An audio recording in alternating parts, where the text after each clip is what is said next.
Assalamualaikum warahmatullahi wabarakatuh. Nama saya Sarah Marta Ayubah, NIM 2041050200096, Program Studi Ekonomi Syariah, Fakultas Ekonomi dan Bisnis Islam. Jadi di sini saya akan sedikit mengulas kembali materi tentang pengangguran dalam perspektif ekonomi Islam yang telah disampaikan oleh Bapak Dr. Abdul Wadud Nafis LCMEI selaku dosen pengampu mata kuliah Ekonomi Makro Islam. Jadi pertama yang akan kita bahas yaitu mengenai definisi pengangguran. Jadi yang pertama yaitu pengangguran adalah orang yang masuk dalam angkatan kerja dengan rentan umur 15 sampai 64 tahun yang mana sedang mencari pekerjaan dan belum mendapatkannya.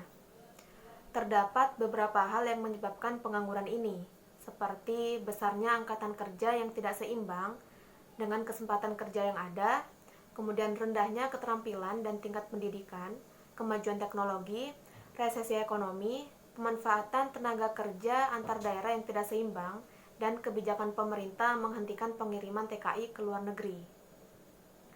Kemudian terdapat beberapa jenis pengangguran, yaitu yang pertama berdasarkan faktor penyebabnya, yaitu pengangguran musiman atau pengangguran yang terjadi akibat pergantian atau perubahan musim. Kemudian terdapat pengangguran siklis atau pengangguran yang terjadi akibat krisis ekonomi sehingga terjadi pemutusan hubungan kerja.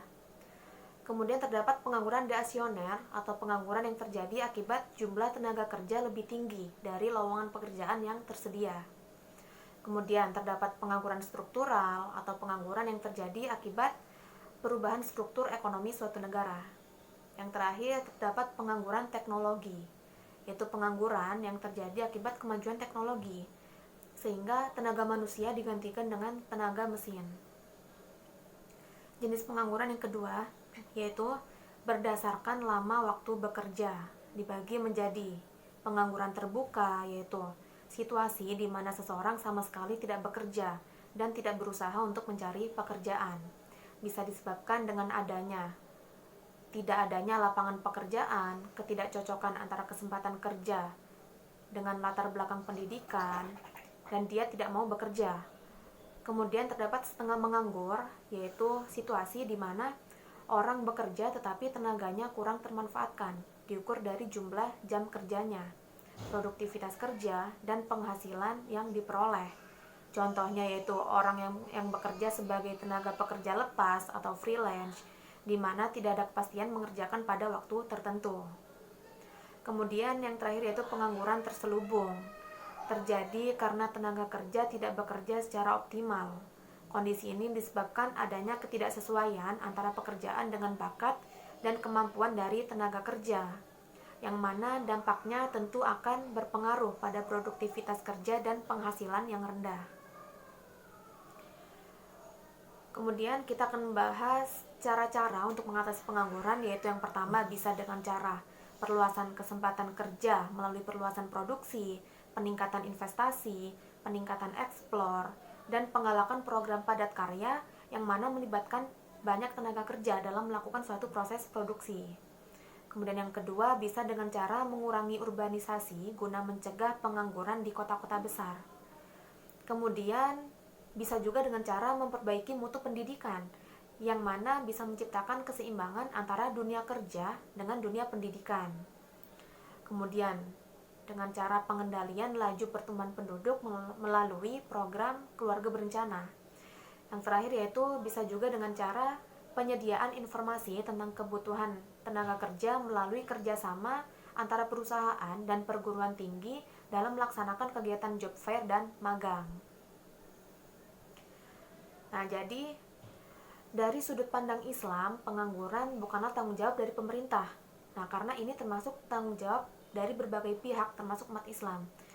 Menurut Qardawi, pengangguran terbagi menjadi dua macam. Yang pertama yaitu pengangguran jabariyah, yaitu menganggur dikarenakan tidak ada pilihan lain, disebabkan tidak mempunyai keterampilan. Kemudian yang kedua yaitu pengangguran khiyarah, yaitu orang yang memilih menganggur dan bergantung kepada orang lain. Nah, padahal ia mempunyai keterampilan. Islam sangat melarang seorang muslim untuk menganggur dan sangat menganjurkan untuk bekerja, baik untuk kebaikan kita sendiri di dunia maupun di akhirat. karena hal ini dapat menyebabkan manusia berada pada zona kemiskinan. Nah, sedangkan kemiskinan itu sendiri akan mendekatkan kita pada kekufuran. Perintah untuk bekerja banyak terdapat dalam Al-Quran ataupun hadis.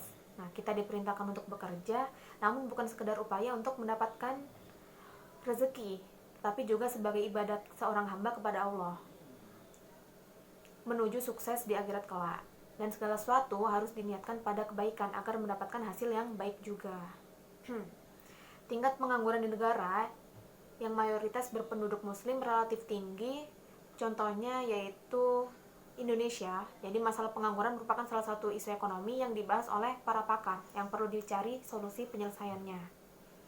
Terjadinya pengangguran ini diakibatkan oleh terbatasnya lapangan pekerjaan yang tersedia dan terbatasnya kemampuan masyarakat dalam mengelola sumber daya alam yang ada. Menjadi produk yang bernilai ekonomis sebagai isu permata pencaharian.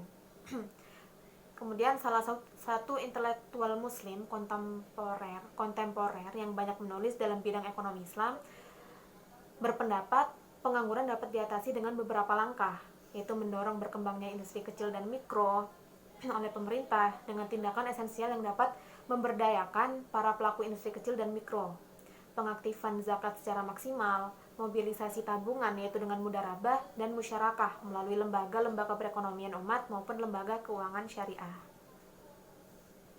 Cukup sekian video tanggapan dari saya akhiri. Wassalamualaikum warahmatullahi wabarakatuh.